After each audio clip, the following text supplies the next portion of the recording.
Kodash, Kodash, Kodash, Adonai, Elohim, Sabayah. It means holy, holy, holy, Lord of hosts.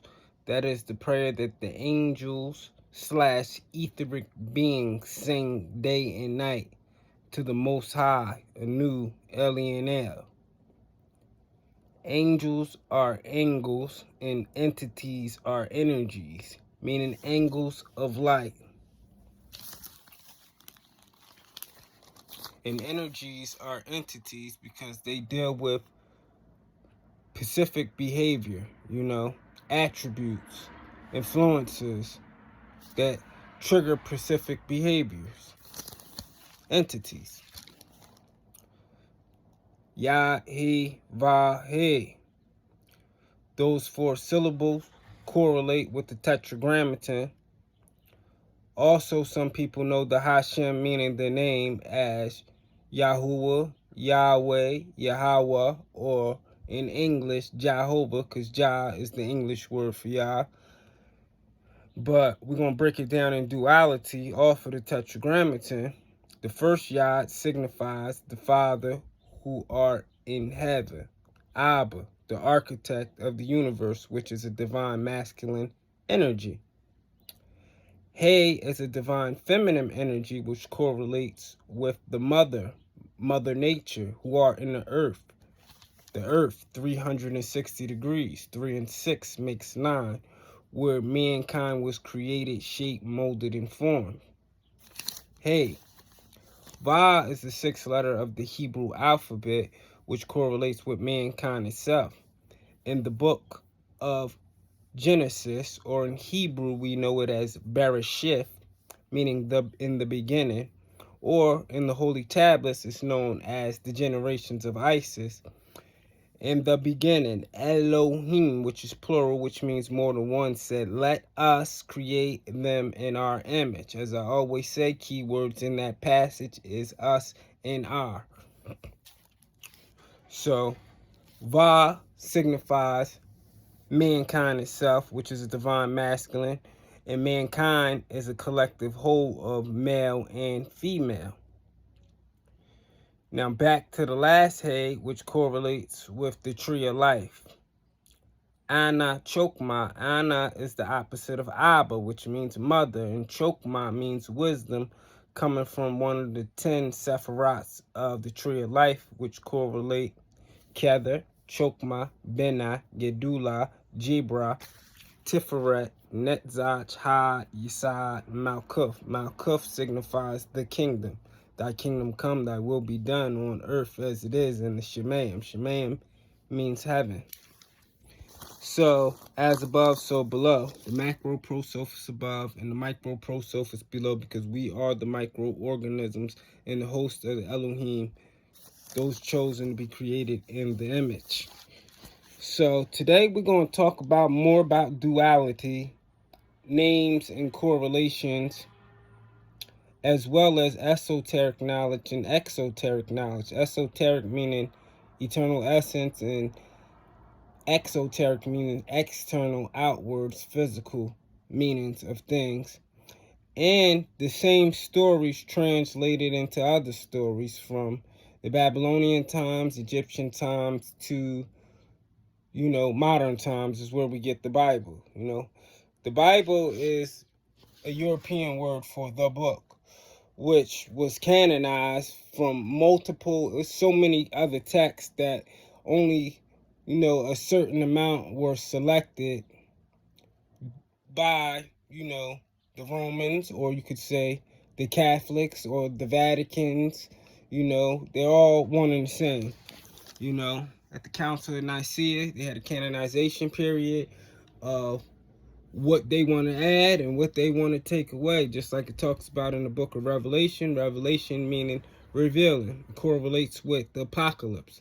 Apocalypse means a great revealing. It doesn't mean a catastrophic day, but it is a catastrophic day when everything that's in the dark comes to the light.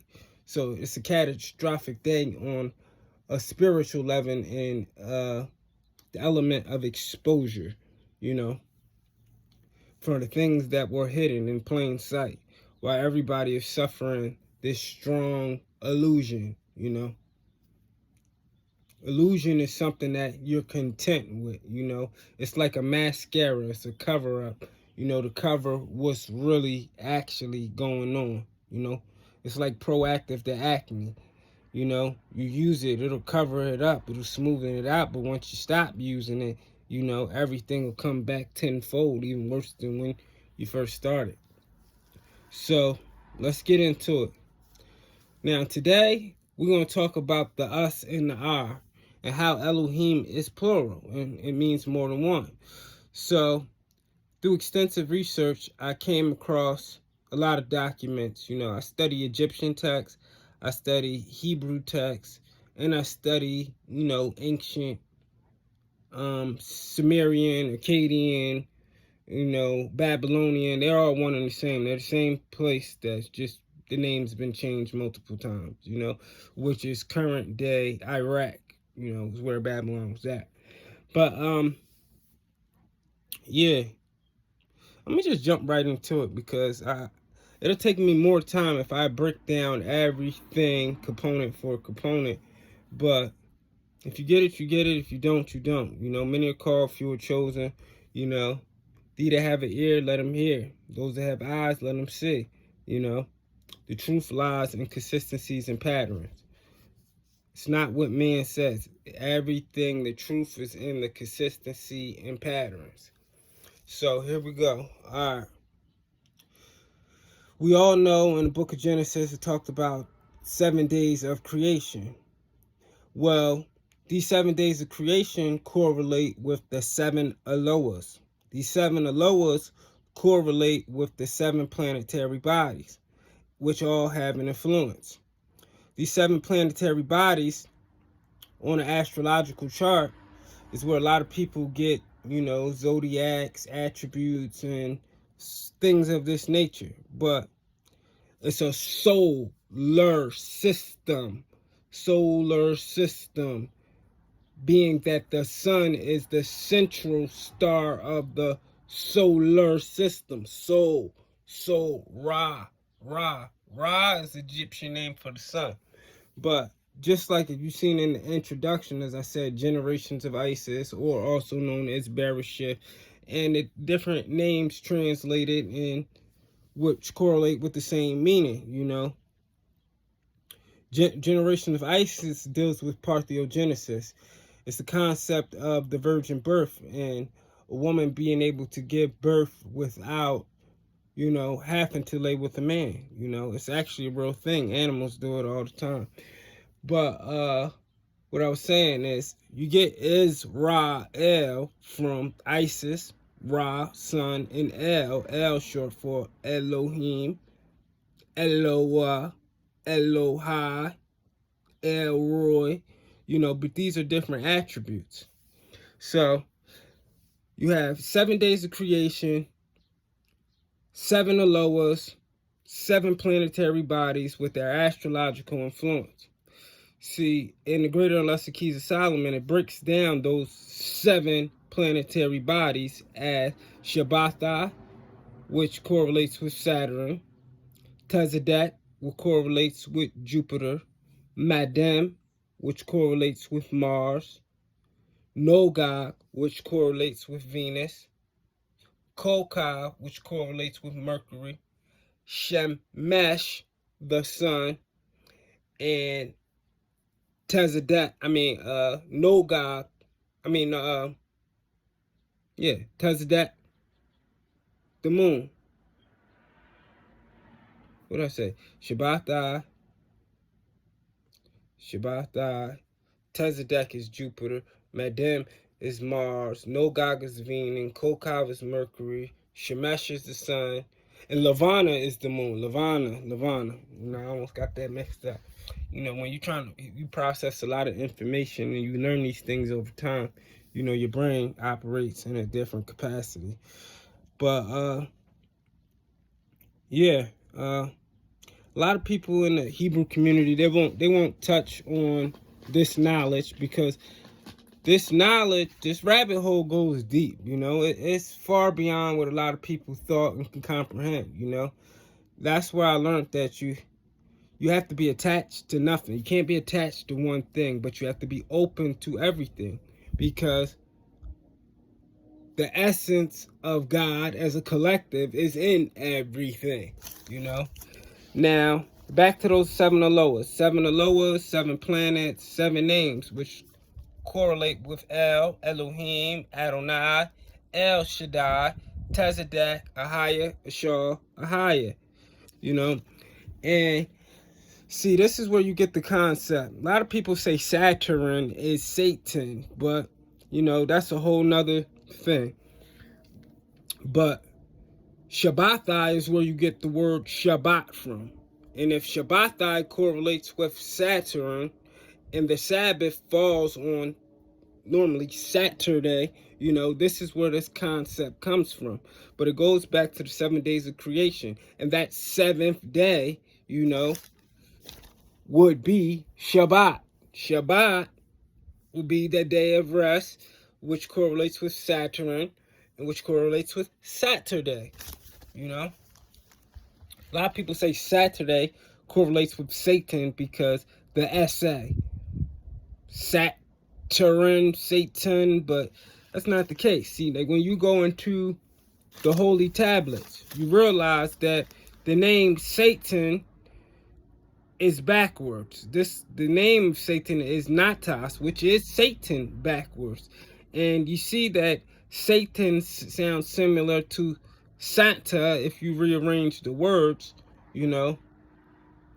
A red gift bearer, which correlates with December 25th, which has nothing to do with a messianic birth whatsoever, you know.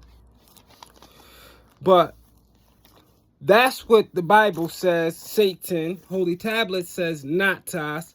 But when you dig deeper, it talks about Halal. Halal is where you get the name Bel from. Halal is a reptilian. That's why in the Bible it translates as serpent. So it's very key you understand, overstand how these words play spells, you know. Spells create these illusions, delusions, or they can be enlightenment, you know. But it plays on your perception, how you view a certain thing in reality, which has an effect on your emotional aspect, because a lot of people will make decisions with their emotions instead of with their logic. So these things, they play a role on how you perceive things to be. You know, words have power. You know, words are spells because they're words. There's letters organized into words that spell something to create a form of expression. Put it that way. Now, talking about Satan, aka Natas, or Halal, or Balal, the reptilian, also known as the serpent, you know, we're going to go into why in the Bible did they translate the names 6,500 times in the Old Testament to Lord. Interesting. And why would they translate Elohim into God? They could have just said El, you know, but it's a reason to everything. And it also, this goes back all the way to Sumerian times. Now, I know we all heard of the story. Well, everybody haven't heard of this story, but I'm going to give you some scriptures, or, you know, a little reference to scriptures of the duality of deities in the Bible, you know. See, now you have a Most High. Most High is Anu. Anu is the father of Enki and Enlil. Enki, these are deities from Samaria. But this is where it goes all the way back to, you know, where you get the flood story, you get stories of Gilgamesh, and all the same characters, just different names. They change names and play on your perception with words. That's why Satan deceiveth the whole world. You divide and conquer. You divide these stories up into divisions so nobody can find the consistency and patterns in them. But in this day of enlightenment, you know, Aquarius, the age of information, while we are in a sun cycle called the solar maximus, when the sun is at its peak, it's resetting itself and it's producing CMEs known as coronal mass ejection, which has an effect on all living organisms, plant life, human life, but especially on the human nervous system, you know. And this isn't, I'm not saying this to be about race or anything. Sun helps all life, but sun plays a vital part when it comes to melanin, pigment melanin, you know, the absorption.